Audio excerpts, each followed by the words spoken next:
really happy to see how many of you are registered and attended.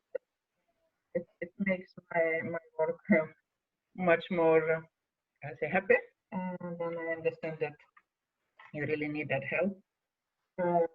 We may talk a lot about the Norwegian market and about COVID and so on, but I don't want to use your valuable time for this because the situation is very similar, Norway and Estonia.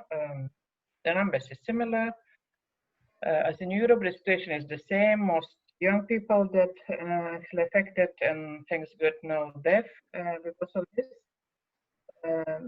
Norway is going like the new real, like normal. 95% of Norwegians are working. That means only 5% unemployment. Projects are in progress now and in process, if I can take from that part.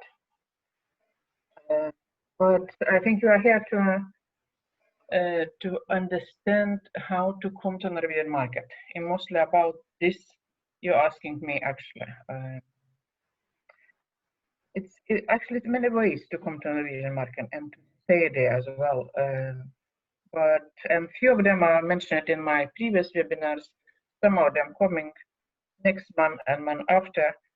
I try really to have webinar at least once per month. I will tell about coming webinars at the end of the session. But today, I would like you to hear how to work in Norway if you want to use the agent or distributor or sales partner, how to find them and how to use them in the good, proper way and increase the cooperation, not to have that experience there. In my work since March, I met many interesting people in both countries, and one of them is actually Lars that presented today. He has huge experience in this field, but let him tell about himself if he knows better. So by now, I give the word to Lars. I will ask some questions while he will give his presentation. And you can always write your questions on the chat.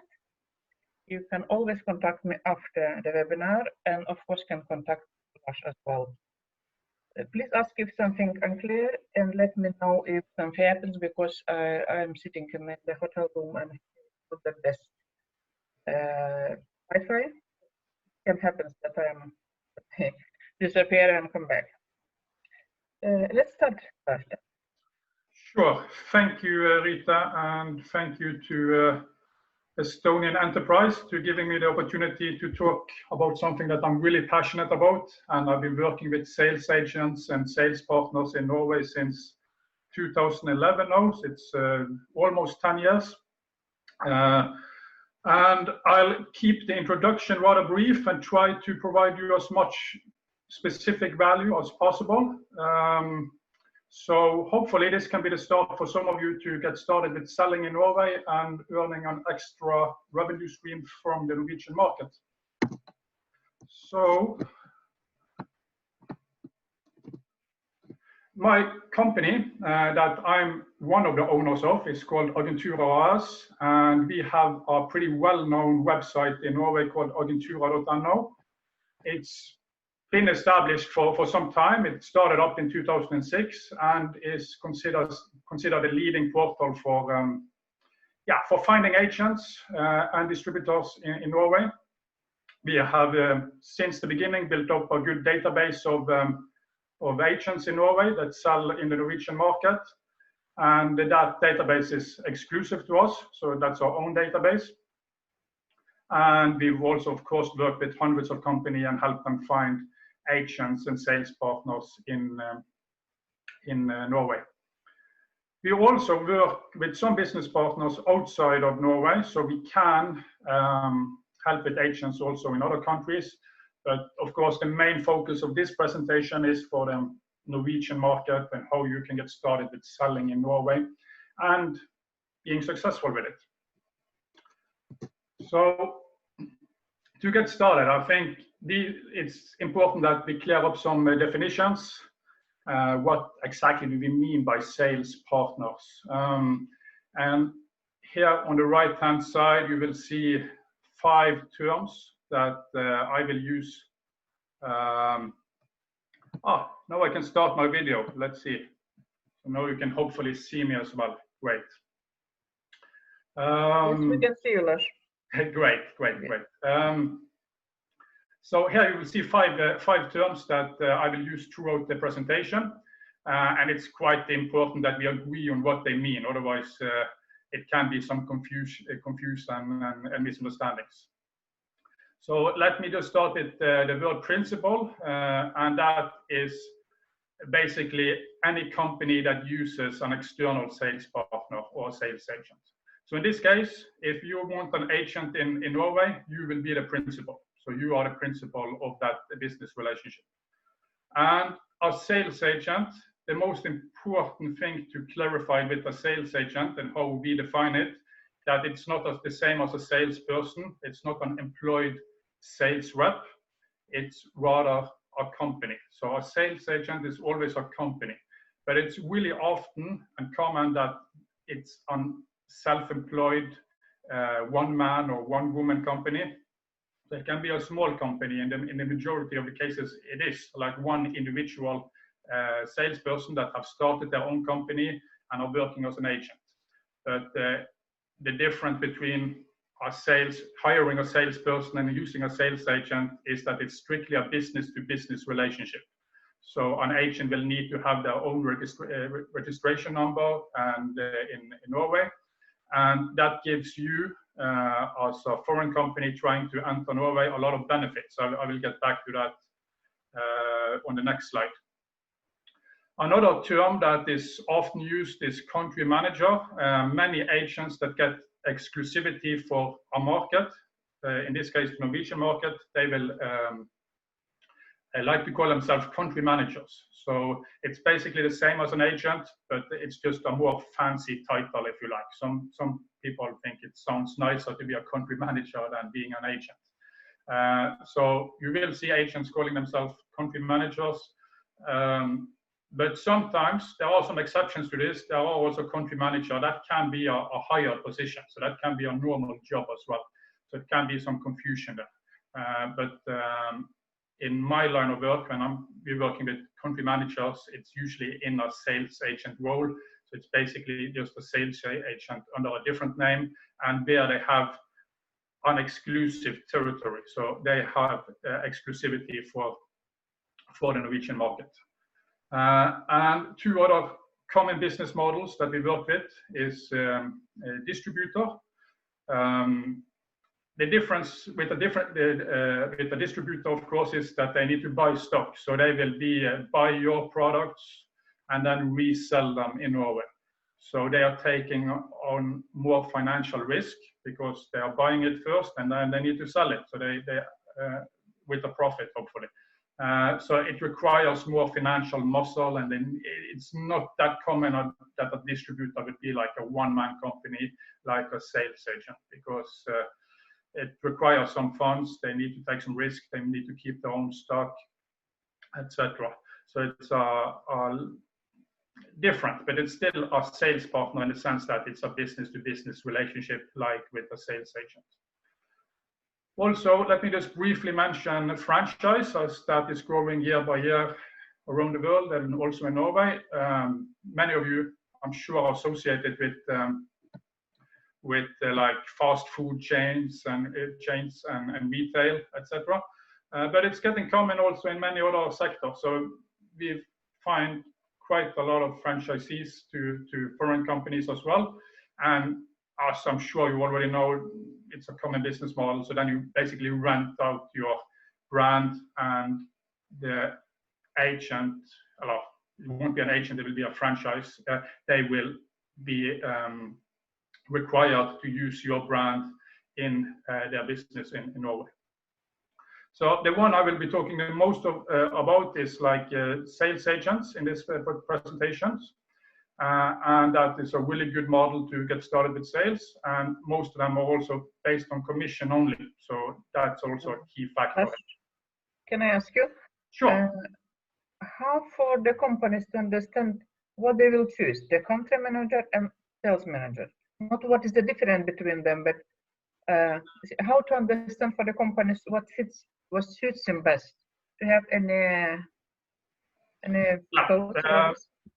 Yeah, like if it suits them best to have a sales agent or distributor. It depends. It's on a case-to-case basis. Like a distributor is nice in the sense that you they take all the risks. So they buy the stock from you and resell it. So that of course has some advantages. The negatives with a distributor, in my experience, is there are a lot of inactive distributors. They say, okay, we will be your distributor, but they are not really proactively out selling in the market. So they are working with many different products, and sometimes, or even usually, they are not able to sell as much if they don't have established sales channels as a sales agent that is proactively working with sales. But what about the country manager then? Sales manager versus sales agent versus country manager? Yeah, that's the same. So it's just a different title that many sales agents use. So it's basically the same, but some agents prefer to call them a country manager. And a country manager implies that they have exclusivity for the market. Okay. So a sales agent can also have exclusivity for the market. So it's no real difference. But again, I just mentioning country manager because it's quite a common term used for what is basically sales agents. But again, it can be some exceptions. So a country manager can be a higher position also. So there are some exceptions to it. But if you're going to give a difference, if both are based on the sales agent model, but definitely a country manager will require exclusivity. So then you cannot have other agents selling in the same market. How dangerous it is actually to give exclusivity in the first years, let's say? Yeah, we don't recommend it. What we usually do is to recommend our clients to, if it's a good candidate, if it's a good agent, they will probably agree that, okay, they should show some results before they earn the exclusivity. So in general, we advise against giving exclusivity right away, or if you're going to give it, because it's unattractive for some agents, they want, some will ask for it, and if it's a good agent, then you might consider it, but then you need to put it into contract that to keep the exclusivity, you need to meet your budgets. So let's say you want to sell for 1 million euros in Norway annually, like just an example. That is the minimum that you want an agent to sell. So if they deliver results under that, they lose the exclusivity. So if you keep it, they need to have a minimum. So that you can put into the contract. So that is usually the best way to do it if you want to give exclusivity. One more question. I just was on the panel. We're talking only about the physical products, like the glass or the owner or something. We're talking about IT products, IT solutions as well. What is your experience, Lars? Do you have any agent that works in the IT sector? Yes, the IT sector is definitely interesting. Yes, we found agents in the IT sector. The last case was for a foreign company, was for a Dutch company that sold a software to the fishing industry. That was in spring. So yes, it's quite common with agents in the IT sector. Generally speaking, it will work best if it's a really simple software, low cost. It's a little bit difficult to find the margins for an agent to sell it, right? So it needs often to be more like high-end products or services in the IT sectors will generally work better, because if it's something that is some products in IT sectors are so low cost that it's difficult to get it to work for an agent, because there won't be any. You need to pay the agent, so there needs to be a margin there. Thank you for the answers, and please continue. Sure. So let me also just add before I continue that if you have any questions after this presentation, just contact me and reach out, and I'll look at it and answer individually as well. So hopefully the terms are more or less clear. So let's just go over the two main benefits of using agents. These are the reason that we have a business in Norway at all. These are like the main selling points to outsource your sale. And that it's a shortcut to new clients in your target market. And what do I mean by that? I mean that agents, as they are an established business already, they should have clients in your target market already. So that means they're not starting from scratch. They're not starting from zero, cold calling, trying to find clients out of nowhere. They should have an existing list of leads, clients, to get you started with selling in Norway. And that is, of course, a huge advantage for anyone working in, if you work in sales, I think you know the difference between selling to existing clients or just doing everything like cold calling sales. That's more challenging. So that's an enormous advantage. But that comes with the caveat that you need to accept that an agent is a business, so they can sell other products as well, and you can't deny them that. Of course, you can deny them selling competing products that are in direct competition to you, but they need to be allowed to sell other products that are not in any competition with your products. So that's something that you just need to accept if you're working with agents. And of course, the other one that is especially a large benefit for foreign companies trying to enter a new market is the low risk, because you're really minimizing your risks by using agents. If you consider an alternative of establishing your own sales force, hiring salespeople locally, opening up an office, giving them normal employee contracts with insurance, pensions, and all the rights they will have as an employee in Norway, you are taking on enormous risk if you're doing it that way. As an agent is a business, you don't need to think about that. It's strictly a business-to-business relationship. And it's then, of course, easier to get out of a contract as well. And if things are not working, and it's easier to change to another agent and it's commission only, like I told you. So like if you're hiring employees, they will be expected to get paid a fixed salary. It's difficult to hire employees on a commission only basis if you're building up something.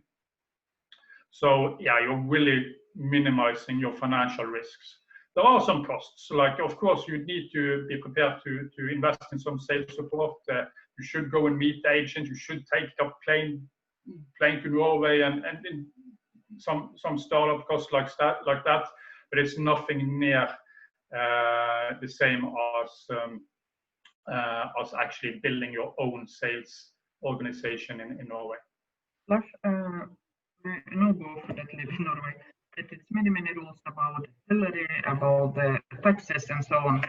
Can you mention a few sentences about how to avoid all those rules and to do everything in the proper way, or paying only the bonuses or the percents from the sale? Where's the line between employee, where you must pay all the taxes, and fixed salary, maybe plus, and agent you will pay only the percentage of the sale? How to know where is the line? Sure, yeah. It's a really clear line actually, because like we discussed earlier, like a sales agent is a business. So that's important. They need to have an organization number. It's a business. So you cannot have a private sales agent that is just one person without a business. That won't work. Then you are in real trouble if you're trying to do something like that. So, so it's a business, and then it's basically an agreement between two businesses to cooperate. It means that you're not the boss of the agent in the same way you might be the boss of an employee. So it's more like a partnership. You need to approach it in that way. And then you enter into a business-to-business agreement where the Norwegian business, i.e. the sales agent, gets a commission on the sales they provide to you in Norway. So it's completely different than trying to hire an employee. Then you make the contract with organization and to get a factura and pay. Yes. So it's no salary involved there. It's just an invoice or factura. It's like the agent will send you an invoice on the commission they've earned, and that's it. And you pay the invoice. And instead for to pay a lot of taxes in Norway, they actually can take the taxes back in Estonia when we got an invoice. Yes. Of course, the agent is a business in Norway, so they will need to pay the taxes for themselves in Norway. So the agent is responsible to pay their taxes to the for their Norwegian business. So they pay the taxes in Norway. You keep your business in Estonia, like it's a business-to-business relationship. And then Estonian company don't need to worry about this. They have only invoice, pay that, finish. It's about many stupid questions, but it's not sometimes not easy to understand all the nuances. No. It's important that we are really clear on it. Yeah, they don't need to worry about it as long as they stick to the contract. They need to know, they need to pay the commission that they agreed on, and they cannot just follow through on their contract they entered into with the agent. But as long as they stick to the contract, there won't be any problems. Of course, if they refuse to pay commissions and stuff like that, that's a different matter. Then the agent can take them to take legal action. But while we're talking about a contract, I'm from construction business. There is Norwegian standard NS usually on like a base for the contract. Is any similar basic contract for agencies in Norway? The agency will need to be, like if they're working in a specific industry, they will be where there are certain requirements. They will need to be sure to meet the requirements. But if there are regulations for the products, like I will come back to, I have that on I think the next slide. You also both you cannot sell product that doesn't meet like the standards in Norway. So you need to know that, of course. I was not sure. What was that? The question? No. Sorry, I was maybe not clear enough. What about the contract between Estonian company, let's say, and a Norwegian agent? Is it any standard how to do this contract? If so, if they can ask you later, can send them the link or something like this. Yeah. There are standards for it, and there are some rules that is basically it will depend. It's like you're free to do the contract according to Estonian law or Norwegian law, and I don't think it will be much different because I think we both follow the EU regulations on this. There are like regulations for commission-based agents in the EU. Like the agent will generally prefer to have the contract following Norwegian law, of course, because they know it better. So they can take you, like if there's a conflict, they can take it to the Norwegian court. But like what is important that it's like you make clear in a contract is that, okay, what kind of commission it is, when will the commission be paid, are there any restrictions on the commission, what happens if the client doesn't pay or demands a return of the products. You need to be clear on all those terms. So as long as you're open and discuss all the eventualities with the agent, you should be fine. There are no like standard templates for a contract that applies to all agents and principals. But I have some templates that can be used, but they need to be customized for each case. So yes, it's important to get the contract right. Everybody here, if they want some advice on it and some templates for a contract, they can just send me an email after, and I will help with that. But they and we also have a legal team that we cooperate with that can look over the contracts. But in general, it's more important for the agent than the principal. It's more common that agents lose out because it's a bad contract than a principal, like the owner of the company. So you're in general on pretty safe ground because it's difficult for an agent to like take it, win a court case on this. But again, of course, you need to, like, if you don't pay the commission, if you just deny the agent suddenly to sell, they have the right for compensation for that. So there are some rules that you should be aware of.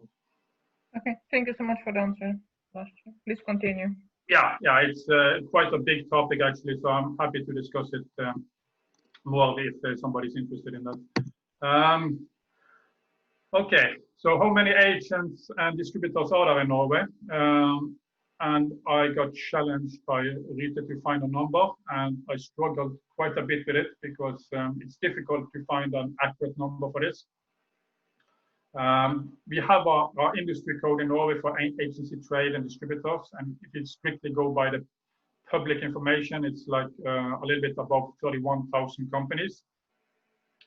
But as you can see, like, if most of those are inactive, so if you put a symbolic revenue of the company to 10,000 euros, it drops right down to 7,700.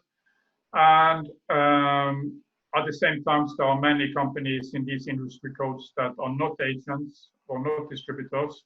And to make it more complicated, there are many agents and distributors that use completely different industry codes. So I'm sorry to say, like, the public information in Norway, exactly how many agents there are, is really difficult to find. But I think the most relevant thing there is that you should be aware that it's a pretty common business model. So in most industries, so we find agents in basically all industry, like if it's retail or construction or IT sector, technology industry. So so it's a common business model in Norway that you work with, that an agency or an distributor represent a foreign business in Norway. So, like you said in your introduction, Norway can be a really attractive market to enter because the unemployment is low. The economy is relatively strong compared to many other European nations. So you have every opportunity to create a good success story in Norway, and many companies do. So it can be a great market to enter, and we have many examples of companies succeeding big time in the Norwegian market. But for the next 3 slides, I will try to prepare you so you have the biggest chance of success.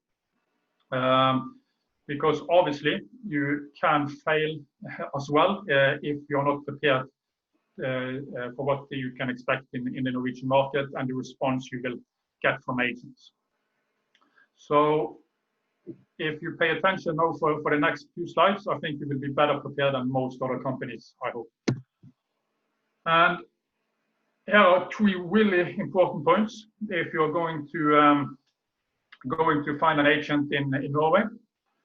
And I've seen several foreign companies don't do the proper preparation and they fail because of this. And these are some things that you need to know and you need to research. The first one is really easy, but it's so common that you just need to know about it. Because a lot of agents come to me and they complain that foreign companies, they don't really understand Norway. They don't understand the Norwegian market. And what they come back with all the time is the low population density in Norway. So we are a large country, geographically speaking, at least relatively. It's a pretty big country, but the population is not that big. So the population density of Norway is low, which means it's far between clients sometimes. And I've actually checked this last week, and the population density in Norway is like 15 people living per square kilometer. In Estonia, I checked, it was 30 people per square kilometer. So there are twice as many people in the same area in Estonia as if you compare it to Norway. And that means that it's longer distances for agents to travel if they are expected. For example, it's typically with companies selling to like the offshore industry, to the fishing industry, industries like that, where the companies and clients are spread all throughout the coast of Norway. What will happen is it's travel costs. And if they are expected to travel to meet clients and do sales, it takes time and it costs money for the agents. So it's they need to travel quite a bit to get the sale. And if you're aware of that and you tell agents, like if it's a typical assignment that they will need to travel to do the sales, then you should show some understanding for that. And that will definitely impress the agent. Okay, you've understood this, so I don't need to tell it to you. So be aware of that before the agents raise that point with you. The other one is, of course, you need to check the regulations that I mentioned briefly before.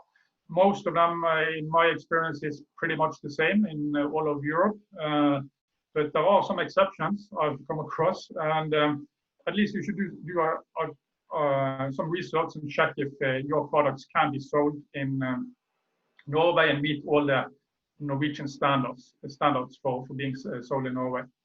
I had,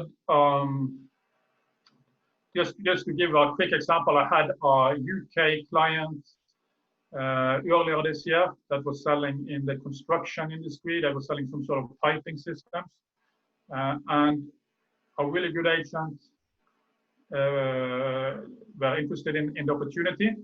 And they asked the UK company, okay, does it meet this and this standard in Norway so I can sell it in this market?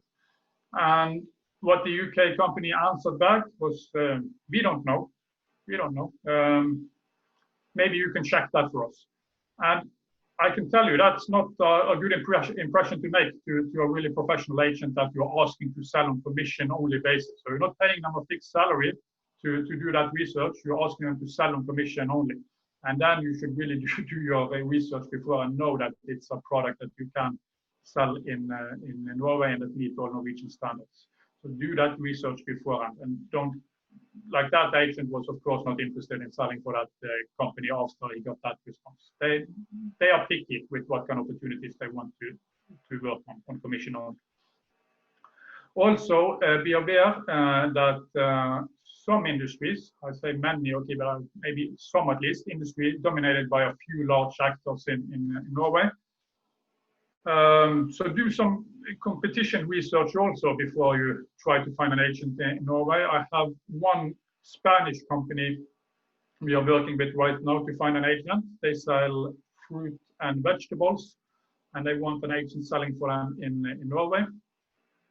And what we've discovered is the fruit and vegetable market in Norway is really dominated by one company that completely dominates the market. And sells to all the major chains and whatever, restaurants, hotels, they are really dominating. And that is fine. You can still find an agent that take up competition with them. But as a foreign company looking to enter Norway, you need to know about that situation, and you need to reassure the agent that you will back up the agent. So it's like if they're going to enter, sell Spanish fruit and vegetables to Norway, they need to know that the agent need to know that it's they have competitive prices and really good quality, etc. So they are in a position that they can actually take up competition with a major actor. If it's just the same, if it's nothing, if they don't have a competitive advantage and they're going to try to compete with a billion-kroner company that have hundreds of salespeople and a big organization, then it's not a really attractive opportunity. So it can be attractive, but then you need to be sure that you can outcompete the current competition in Norway. So to sum up here, so before you start looking for an agent in Norway, know about the low population density, check the regulations, if there are any. That is, just do some research on that. It doesn't take a long time. The same, check like what's the competition like in Norway. So do that little bit of research, and you will be much better prepared to when you start looking for agents.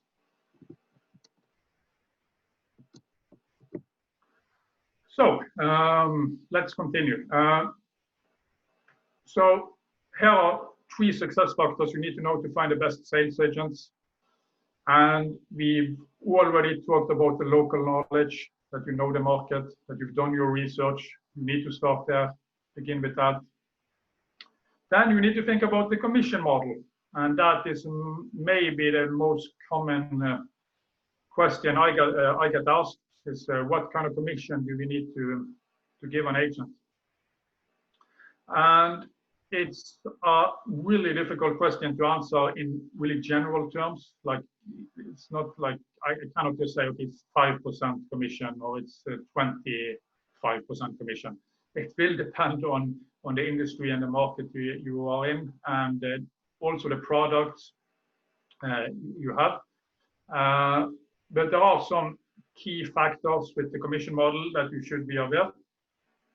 And that is, if you have existing business or existing clients in Norway or leads, something going on in Norway already, then agents generally will accept a little bit of a lower commission because you have already proven yourself in the Norwegian market. If you have no business at all in Norway, you should be prepared to give a little bit of higher commission because you are asking an agent to build up the market from zero and start building it up in Norway. And another important point is if it's an ongoing income from clients, if it's a product that is sold over and over again to the same client, I highly recommend offering like an ongoing commission model also to the agents. The best way to scare off agents, like good agents, is to say, okay, you're gonna sell to this client and you get a one-time commission for the sale, and then you won't earn anything more on it, and we will take over. That's not a good model for the most professional agents. Related to commission is the sales support. Really, so if you offer good sales support, then it's just as important almost as a good commission model. And with sales support, I mean that you're willing to invest something in helping the agent succeed in Norway. And by invest, I don't mean with money necessarily. I mean that you invest like some time. Do they need some training? Do they need some product samples? Do you have some sales material? Can that be translated to Norwegian? How can you help? Can you build a website in Norway that the agent can promote? What can you do that doesn't cost much money? Takes some time, yes, but it helps the agent be successful in their efforts to sell on for you in Norway. So the commission model and sales support, I'm happy to discuss that with each and every one of you, like on a one-to-one basis, because there are so many variables depending on the industry you're in, or the products and your margins and the logistics. How are you going to, if it's physical products, how are you going to ship them to Norway? That I can give you some estimates on the commission, like what will be the right commission for that industry. But you will also need to look at, sit down with the calculator and see how much can we give an agent and still make a decent profit in Norway. And always think, okay, the agents need to be making good money. Like if you're asking somebody to work on commission only, they should have an upside from that. You're not paying them a fixed salary. They should have an upside. It should be possible for them to make more than in a normal job. So you need to consider that as well. One short comment about sales support. It's not only for the agents, it's even for the projects. I would really underline that it's most important things to be present in Norway when it's necessary. To visit your agents, to visit your projects, to talk there, to talk with Norwegian that actually working together with sales agent, for example, to understand if any problem are on the pipeline or something it happens, or how to fix the things. So for me, it's very important to just provide the message for everybody. Please be present. It's not long way. It's only 1 hour, 15 minutes by plane. At least take a video meetings. Talk not only with your agent, talk with the companies that work together with them. Yeah. Understand the globality of the business. Yeah, I completely agree. I think you raised a really important point. I've had foreign companies looking for agents in Norway, and we don't want to bother with traveling to Norway. We can do everything by Skype or Zoom or whatever. And it's not a good impression to make, to be honest, for the agent. It shows that you're really not that invested in the agent, and you don't learn to know the agent that well either. So yes, it's not so far to go to Norway, go and visit the agent and talk with the agent and companies in that industry, get to know them. And if you do that, actually do that, because many try without, like what happens if you don't do it is generally like the agent says, yes, I will try to do some sales for you, and you talk on Skype, and it just winds out in nothing. Nothing happened. It's just often it ends up in a waste of time. But if you put that effort into the beginning to get things started and think the ball rolling, and actually go and meet the agent and see what can we do to make a success for both of us, then your likelihood of success is much higher. So yeah, I completely agree with you. Thank you so much. I see somebody, I don't know, I think already that it's difficult to understand me because of the audio connection. If it's really difficult to understand, I will try to be short in my comments, and please send me a message if something. Okay? Yeah. Please continue. Sure, thank you. Yeah, so if you have done this, you have much more likelihood. You have done the local research, you found a good commission model, you think about sales support, excuse me, your chances of success with finding the agent is much more likely, because you need to attract the good agents. You need to make them interested. So then these three success factors are pretty much essential. And now you've done that, and you've got some good candidates. You have some agents that are willing to sell for you. And then the question becomes, how do you pick the right agent? And this is also, of course, key. Otherwise, you can also end up wasting your time. You won't lose a lot of money because it's not any real investment involved there. It's like a low-risk method of entering a new country. But you don't want to waste your time on an agent that never sells for you or never delivers. So I tried to put these in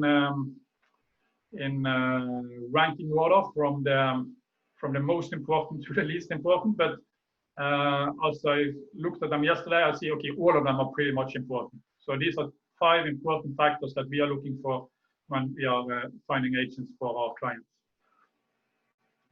And the first one, it's really easy and really important. What's their capacity? Like, how much can they work on your behalf? Because an agent's working with different companies, they're working with other principals as well. And it's key knowledge for you to have.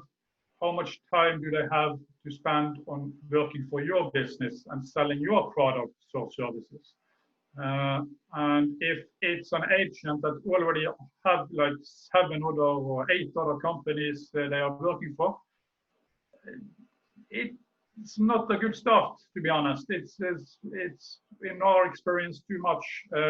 But if it's an agent that have put together a good portfolio of maybe 2 or 3 companies that they are working for, it's much more likely that they can actually put the resources and time in to be successful with you. So look at what they're currently doing, be clear about what you expect in regards to how much time and effort they need to put into working on your behalf. And if they don't have the time for it, then it's not a good choice for an agent. And if you start searching for agents in Norway, you will notice that there are some what I've called here fortune hunters. And I expect those people are all around the world, but I can definitely tell you they are present in Norway.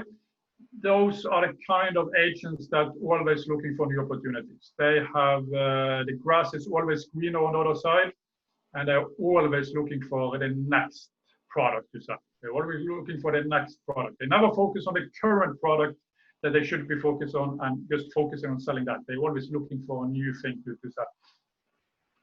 And what we generally see, like it's pretty easy to reveal who these agents are because they don't show that much interest in a specific interest in your product. They just say, okay, it looks interesting. They're really general. They say, okay, this looks like a good opportunity. I'm interested in selling on your behalf. Can you send me more information? That's the typical kind of inquiry or response you will get for those agents.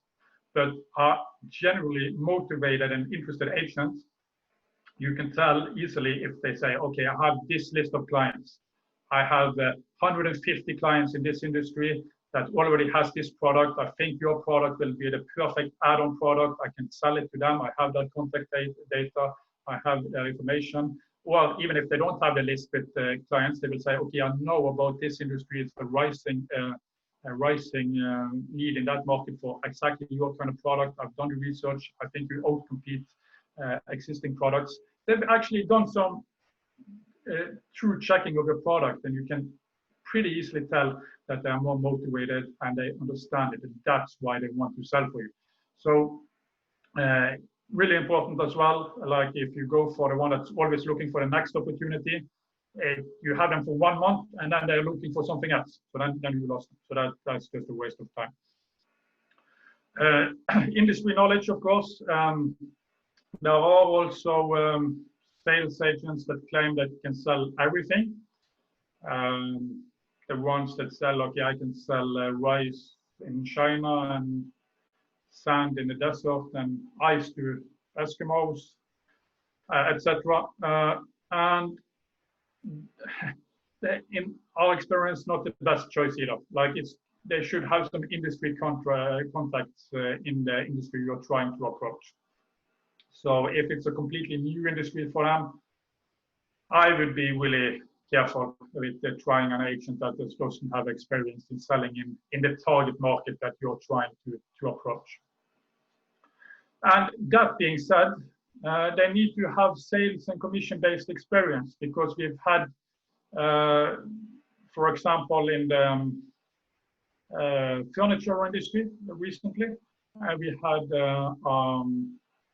I know about a company that we are now looking to find an agent for, and they had found an agent a year ago or something, and it was one that had been employed in the furniture industry their whole life, like a fixed salary, fixed employment. And what happened, like they wanted to start as he wanted to start as an agent, but he didn't manage. Even he had all the knowledge, he had the industry knowledge, he had the contacts in that industry, but it was a too difficult transition to like that business mindset that you need, sales mindset when you're working on a commission-only model, when you're responsible for your own, to build up your own business and your own sales. Then he didn't manage to do that transition. They are now looking for another agent, and that. And I perfectly understand. Everybody, also agents, need to start somewhere. So they need to start sometime. So one time need to be the first. But in general, we are looking for the agents that are established agents and know how to work on the commission-only basis, and they have also the industry knowledge. We want all of these. We don't just want the the more we have, the better, but we want all of these 5 criteria. And I think the last one that we've already touched a little bit on is sort of the holy grail. If they have an existing client base that matches perfectly for your product, that's ideal. That's the perfect agent. As long as they meet all other criteria, because if they have the existing client base but they don't have the right motivation or don't have capacity, it doesn't help. But if they have all the four first criteria here, and also the existing clients in the target market, then I think we find you the perfect agent for the Norwegian market. So that was the end of that presentation, and we've received some questions as well beforehand. And maybe you have some questions as well, Rita? Yes. Can you just start to answering the questions that come on the chat or on the question? Yeah. Yes. Because I think it's not many, but it's quite of general. And those questions that came before the webinar, or let's say on the registration. Yes. I'm afraid to talk too much because of the sound problem, as I understood. Sure. I will do that. I will do that. I have them in front of me. I'm not sure if you are seeing them, but I can see them at least. And we can't see them. Can you please just read them before you answer? Yeah, I will read them before I answer them. So I will go through all of them.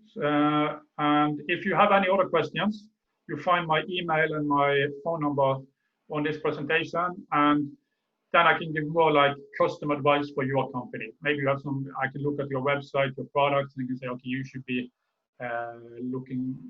think about this before you look for agents, and I can give more custom advice to each and every one of you. So just send me an email as well. But let's go through the questions that we received beforehand. The first one was how to get people cooperate with you faster than ever before, especially furniture companies. Yes, how to get people to cooperate with you faster than ever before. I assume you would look for agents as fast as possible and get the business up and running as fast as possible in Norway. And I think actually you're on the right track already when you're looking for agents, because agents, like we discussed in this presentation, should be able to get you started with sales faster than other strategies. If they are the right, meet the right criteria and they have the right clients or leads already in the industry, they should know the decision makers already. So it should be a good approach for you if you want to get started with sales fast to connect with the right agents. The next one was, please talk a little bit about retail chains in Norway and how they work. Are they very protective against outside companies? Yes, that's a good question, and the answer is the easy answer is yes. They are really protective. It's not easy to get into the retail chains in Norway. There are of course differences between them, but the bigger they are, the more difficult it will be to get into them. So if you're looking to enter into retail chains, it's like one of the key criteria we would look for in an agent that has established connections with the major retail chains and can help you get into them. Here, you should be prepared. It's entirely possible to make that happen, but it takes some time. So to get accepted into one of the bigger retail chains will take you some time. But if you work with the right agent, it should be possible, and you should be willing to back up the agent, and probably you need more than one trip to Oslo to get the right contacts and get started. So you probably will need to go in the meetings together with an agent to accomplish this over some time. Let's see. Would be good to have some info from a steel structure market point of view. Okay. Yeah, so I suggest that you reach out to me on email after, and we can discuss it. We've found agents that sell steel structures before. It's generally takes some more knowledge. This is like one of the things where industry knowledge is key, because it's not a product you put on a shelf, right? So like if it's a product you can just put on a shelf and take down and that's it, that's more easy to sell. But like if it's a product with a lot of technical specifications and it's customized to each client, it requires more technical skill of the agent, just so they don't promise something that you cannot deliver, or they sell to the wrong clients. So they will for that kind of product. Of course, we will need to require more technical skills from the agent as well. Or you need to also be prepared to back up the agent with each delivery. So the sales agents take the sale up to a certain point, but before closing the sale, you step in, check that everything is okay, that you can actually deliver the steel structure that the agent has proposed, and that you can be sure that there are no misunderstandings on the technical specifications. So that's one important point with selling technical products. Yeah, definitely also, like, I'm willing to look more closely at your products after if you want. Agents for architects is that one that is one is asking about. I assume you're thinking about agents that sell to architects. Yeah, we've been in that industry as well. So like there are agents that can perhaps sell like software to architects, like BIM software. I'm not familiar with all the terms they use in that industry, but yeah, it's typically like software sales to architects. So we've had some experience with that. I'm happy to look at the product and give my opinion on it. And the next one, can I trust independent agents to care about my specific product? Can I trust them to leave a good impression to my clients without being overly aggressive salespeople?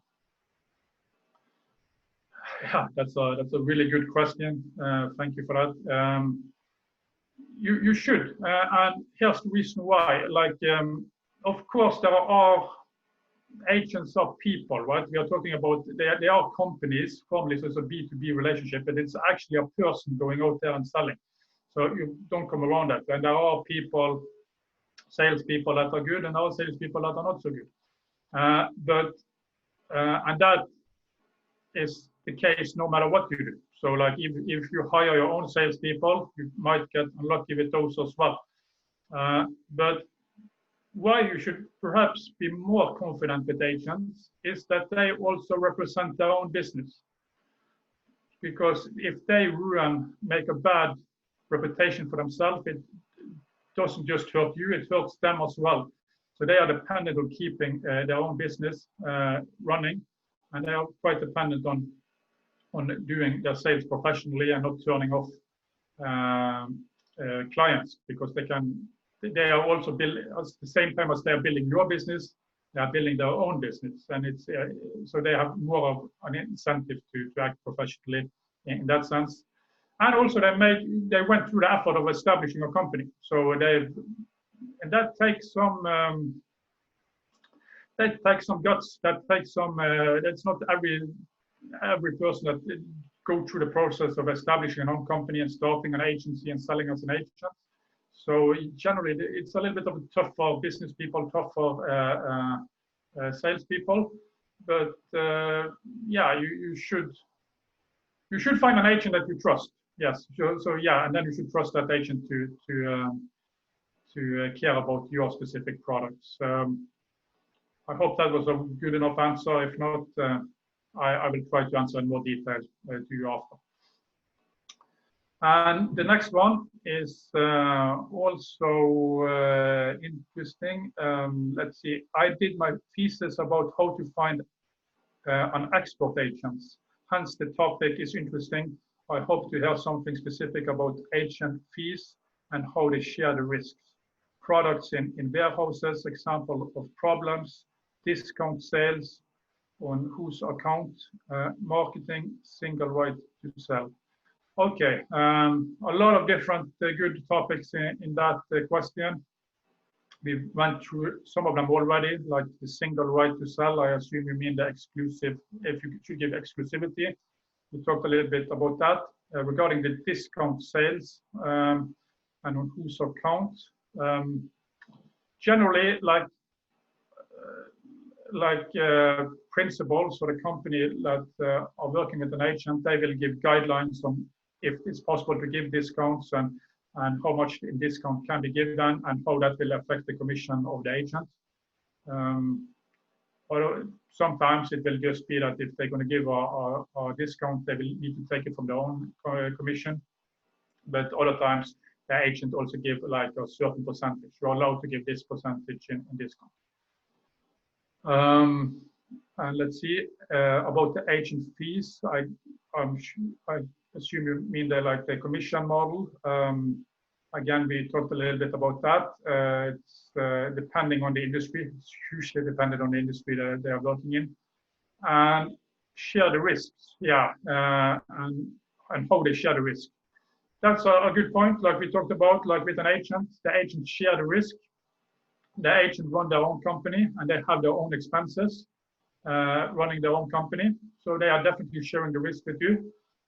And that's why it needs to be an upside to the agent as well. So that's why you should really do the research that we talked about in this presentation and have an attractive commission model and see how you can offer sales support, because you are asking somebody to share the risk with you, to work on commission only.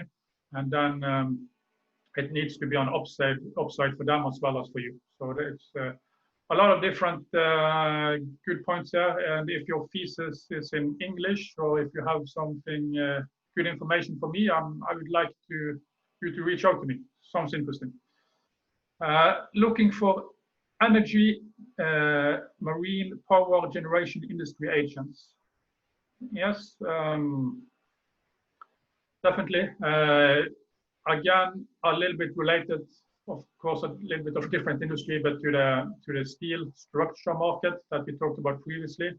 If I'm not sure what kind of product you're selling, but if it's of a really technical product, it means that we need to be more careful with agents. That it needs to be an agent that understands the technical terms and understand what they're selling. But definitely a market that we also know.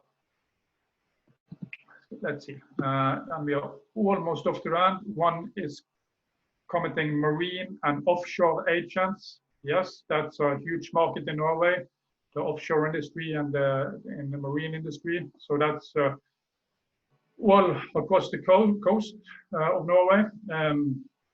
So that's a little bit relevant, especially for agents in that industry. They need to have physical meetings. I know in these Corona times, more and more go through online, but sometimes really you need to meet with a client.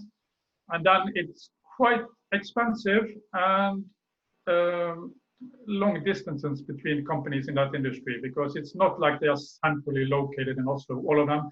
There are really interesting companies in that sector in Stavanger, in Bergen, in Trondheim, Tromsø, all up the coast of Norway.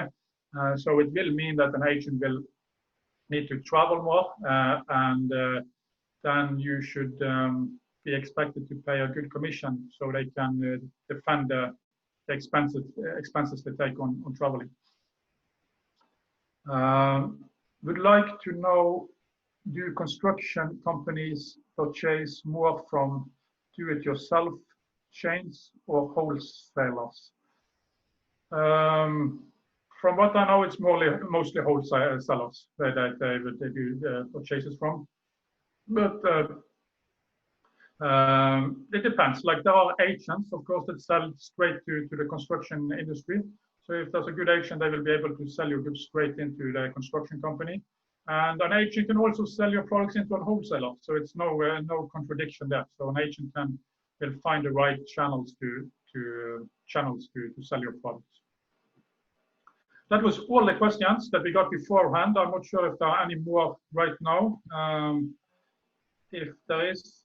Can you share the questions and answers, please? Yeah, are there any other questions? So like I said, I'm also happy to answer anyone on a one-to-one basis later. So if there are any other questions, I can take them now. If not, we can round this up, and I can thank you all for listening. And I hope I hear from some of you and we can discuss further. I just put my video on the wait and hope that helps to understand me better. Have you seen the questions on the question and answer? On the bottom on the. Yeah. Yes. Here are some questions as well. Yeah, I'm sorry, I see them now. Can I get more specific info about finding the correct and right agent for us? Your help, because yes, the big issue is to find a person who has those contacts and knowledge base existing. Yes, good question. And like it's more like how to find the agents, and that's something, of course. The easy answer is I can help you. So like you reach out to me and I will help you. And also I discussed with Rita that we will give an extra better conditions to any client that comes through Estonian enterprise. That will be a no cure, no pay. So you only pay if you find you an agent that you're happy with. Lars, sorry, because you started already. So can you tell about this kind of project we're having together? Yeah, you mentioned it. Sure. So usually our prices are on our website, and usually we charge like an advertisement fee just to advertise the opportunity. And like our premium option there is cost 10,500 krona, Norwegian krona. And what we are willing to do just for the companies on this call is we will keep that price, but we will reverse it. So we won't charge it upfront, so you won't have any risk. So you will pay that fee to us, 10,500, when you sign an agent in Norway. So I will send that out after to you, Rita, and they can just contact me if they're interested in that offer. So we can help finding the right agents. But I will also like, if you don't want to work with me and you want to find the agents yourself, it's entirely possible, right? But you just need to invest some more time on it. The most common way some companies found agents in the past was going to trade exhibitions, because they are usually filled with agents. But there are fewer trade exhibitions, especially in the current world. So it might not be a good approach anymore. It might still work if the things start opening up, but I'm not sure how much future it is in that market. But otherwise, you can basically do what I do, and that is do a lot of research to find the agents by looking at. I would start with looking at your competition in Norway and find out, okay, how are they selling? Are they using agents or distributors? Google them, go to their website.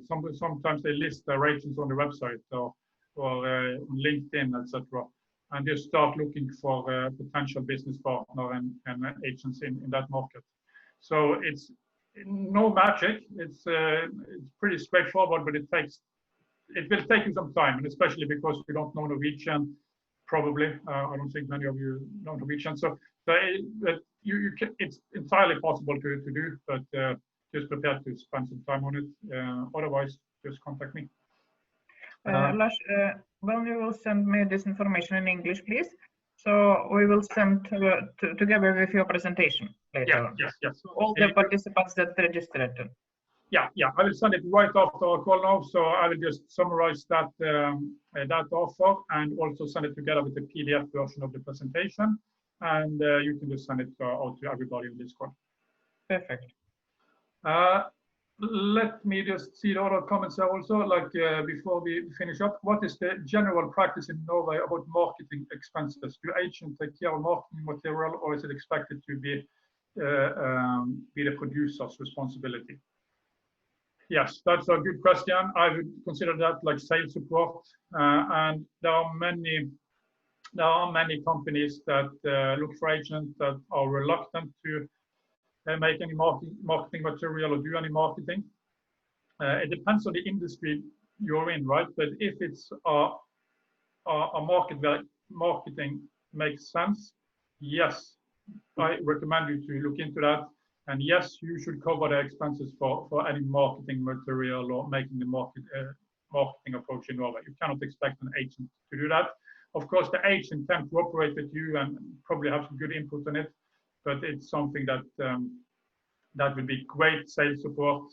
It builds your business, it's gets you more known in Norway, and it also helps the agent. So that's the sort of thing that will separate you from other companies, and it will help you attract more and better agents because they see, okay, you really care about the Norwegian market. So I assume because you ask that it's something that is relevant for your company, and yeah, do that and spend the time and a little bit of money on making the material that is needed, because it will be a good investment.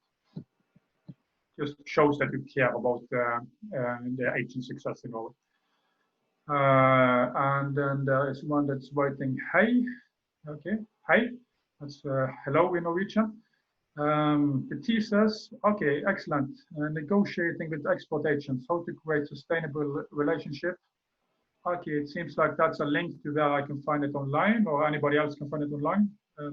Looks interesting. I will copy that link right away and be sure. There's somebody sharing the post experience and so on. Yeah, looks interesting. I will definitely look at it, and I'm sure many others are interested in looking at it as well. Can I just? Yeah, I think that was the last question, or was someone? There's one more. That's actually a really good one. So maybe we should just take that briefly. I know we are probably running out of time, but it's really we still have the time, so use your time. It's important. Because this is an important and good question. If I want to end the contract with an agent, how much penalty I have to pay to the agent? Nothing is written in the contract, but how is it in real life? 3-year commission, or yeah, this is important. So if you end the contract, you as the principal end the contract with the agent, the agent can be entitled to up to 1 year of commission, not 3 years of commission, 1 year of commission. So that will be the average commission they've earned for the last 3 to 5 years. Generally, they will need to work that amount of time to be able to get the right for compensation, and then it will be 1 year of commission. In real world, it's really seldom that it's 1 year of commission, because the law states it's up to 1 year of commission. It's not 1 year commission, but it can, that's the maximum. So in the real world, it's usually less. And how you determine how much it will be? First of all, to get compensation if you cancel a contract with the agent, it needs to be you that break the contract. So if the agent is not following through on their activity and following the contract, you can cancel the contract, and because the agent is in violation of the contract. So then the agent are not entitled to any compensation. But if the agent they are meeting the criteria in their contract, and you just cancel it and say you don't out of nowhere, then the agent have the right for compensation, and you need to pay up to a 1 year penalty. But again, this only applies if the agent has delivered increasing sales results in their market. So let's say you're selling 0 in Norway right now, you're not selling anything in Norway, start with an agent, the agent doesn't work, they don't manage to close any sales, or just minimum amount of sales. So after 8 months, your revenue client base in Norway is almost the same or zero, almost nothing. Then you can cancel the contract and not pay a penalty, because the agent will need to demonstrate that they've increased your business in their market. So the difference is let's say you start with an agent, and after 2 years you're selling for like 5 million euros in Norway, and then you say, okay, the agent has built up all this client base in Norway. They build us up in Norway, and they no, I just want to take all that business for myself and not pay a commission anymore to the agent. That is what can happen from time to time. The principals think that way. I recommend against it, because if it's a good agent that's actually built up your business, keep that agent. He will keep building up your business. But if you decide to cut it, and the agent has put a lot of hard work in those 2 years and build up a sustainable and good business for you in Norway, then the agents are entitled to our compensation, and that will be up to 1 year of commission. So we've dealt with many such cases. So this is the brief answer. If you have more, if you want more details on it, just contact me and I will.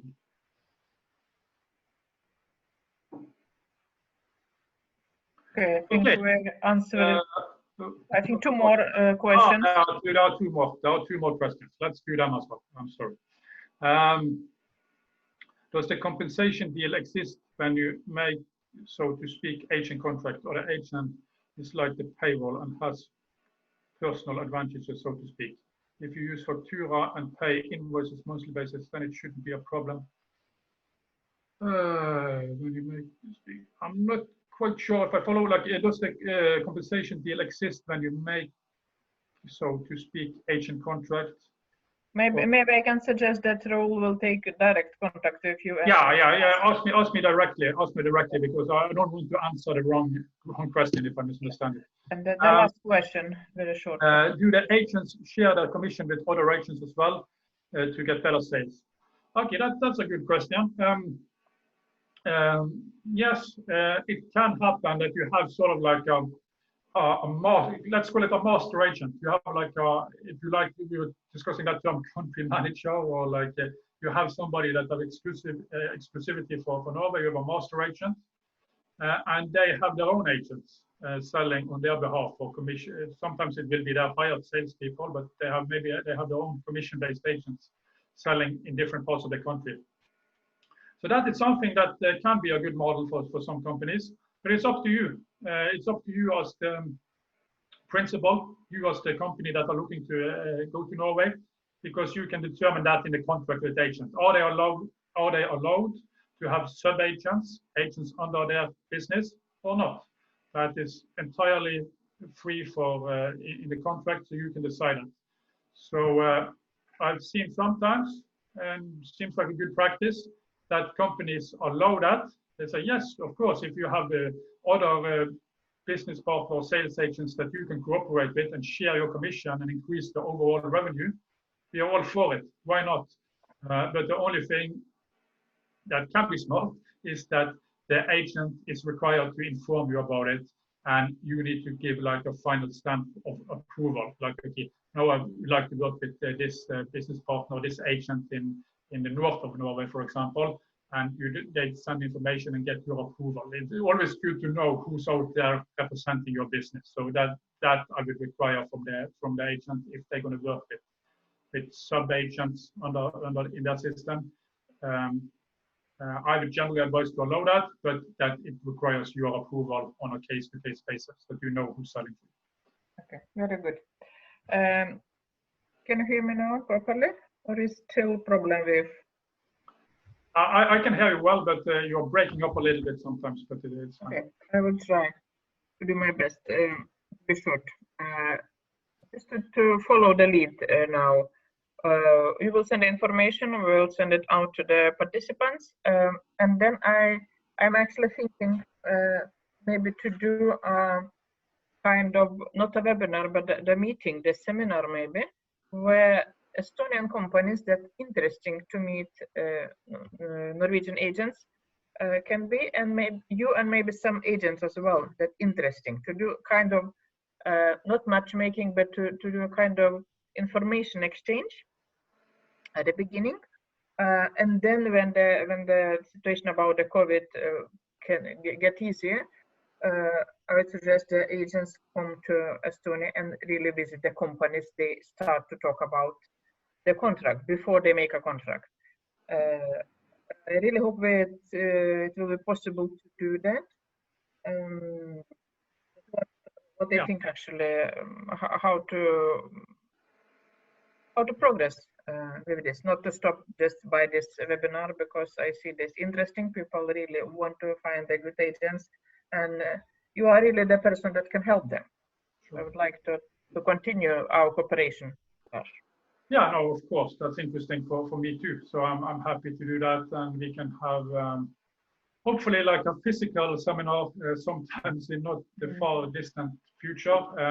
And also I'm available to other webinars like this one if you want more specific topic, or maybe an industry specific topic, or of course anybody that's interested can also just reach out to me directly, and I'll help as best as I can. As I mentioned before, just take contact with Lars. It's Enterprise Estonia really helping to get in the contact with right person in Norway, but from now it's your responsibility to do your business. Yeah. I can help, but I am only the advisor. I'm not a business maker. Sure. Lars, thank you so much, and please stay a little bit more, a little bit longer. Maybe some question appears. Yeah. More. I just want to inform the participants that as every month I will do webinars in October as well. Then we will talk about Norwegian standards, norsk standard, and central approval, central godkjenning, and maybe some more topics similar to this, or that fits to this theme. It's just let you know, it's not only about the construction. It's other sectors also in this. In November, it's not settled, but I think so it will be about the regulation in seriously in the accreditation and so on by Achilles. So that's what is my plans. If you have other topics you want to talk about, send me an email. Then we will try to reach out and to find what actually you are interested to hear about. All the webinars of Enterprise Estonia, different countries, are on YouTube. Mari, if you can send the link when you send the presentation, please do it so people can go and listen to previous webinars about Norway and Germany and so on. This webinar, I think it comes to on the YouTube as YouTube in few weeks, 1-2 weeks, it depends. So it's like, I think it's what I want to say by now. I see the one question more. Second. One more question. Okay, let's see.